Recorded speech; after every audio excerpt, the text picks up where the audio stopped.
Continue to page 4 of the year. So as I mentioned, this year marks 10 years since the botched 2007 general elections that cost more than 1,000 lives and saw hundreds of thousands others displaced from their homes. And once again, 2017, 10 years later, is a defining electoral moment. That story continues on page 4 of the Standard this morning. And so a very defining moment for Kenya. All eyes will be on the country to see whether we will uphold peaceful elections.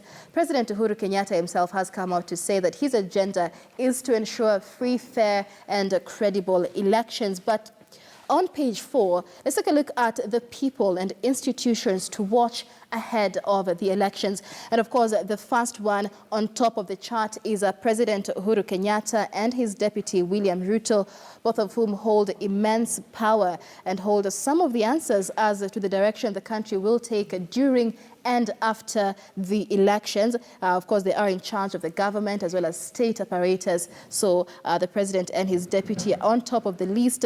And of course, this year, it is the 2nd of January, and the year starts with an attempt to amend or undo the controversial amendments to the Elections Act 2016.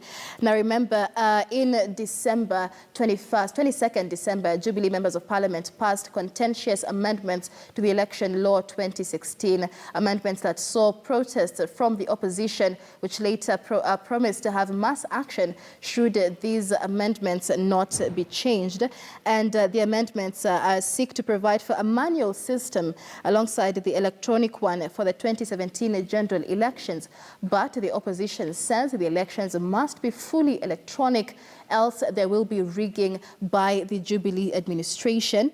And then, of course, on the other side of the coin, other than President Uhuru Kenyatta and his deputy, is a CORD leader, Raila Odinga, who has raised issues with how the electoral process is being managed in the country and has accused the Jubilee of planning to rig the polls. Now, of course, the opposition is yet to pick its presidential candidate, but whether or not it is Raila Odinga, he is still crucial, in the elections and how the opposition performs as well. But in the same matrix, remember now, we have the National Super Alliance, the likes of NC's Musalia Mudavadi, Wiper's Kalonzo Musyoka, Ford Kenya's Moses Wetangula, all of them wishing to be picked as the flag bearer to battle it out with the Jubilee administration. And so these are some of the key people ahead of the elections. But what about the institutions that are also very critical? At the moment, the Senate is the focus after the National Assembly seemingly bungled the passage of the contentious elections amendment bill that seeks to provide an alternative registration, identification, as well as transmission of results in the 2017 general election. And so the Senate, of course, on the 4th of January, that's just 2 days away, the Senate Legal Affairs Committee will be tabling the submissions from the public with regard to these contentious amendments. And then, of course, we have the Independent Electoral and Boundaries Commission, which is also on the spotlight. Currently, the nomination of Wafula Chebukati as the chair of the IEBC has raised quite a few issues. He does come from the same region with IEBC CEO Ezra Chiloba, but we have seen a section of Jubilee leaders say this does not matter, whether they come from the same region, as long as they were both elected as per the law. But we do have a section of Kenyans who also feel that it is better to have different communities represented within the Independent Electoral and Boundaries Commission.